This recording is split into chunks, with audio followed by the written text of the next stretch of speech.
Mengenal sosok suami baru Yasmin Owu resmi nikahi mantan istri Aditya Zoni. Suami baru Yasmin Owu bernama Hairul Arifin atau Ipin, pria asal Malaysia. Tak banyak informasi yang bisa didapatkan mengenai identitas suami baru Yasmin Owu. Namun diketahui, Instagram miliknya ipin_bla-bla-bla, dengan pengikut 6.000, suami Yasmin Owu ini kerap membagikan aktivitasnya. Adapun pernikahan ini hanya berselang 5 bulan setelah Yasmin Owu bercerai dari Aditya Zoni.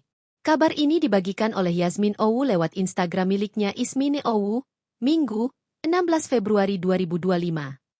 Dalam unggahan yang dibagikan, Yasmin dan Ipin tampak serasi mengenakan busana pengantin serba putih.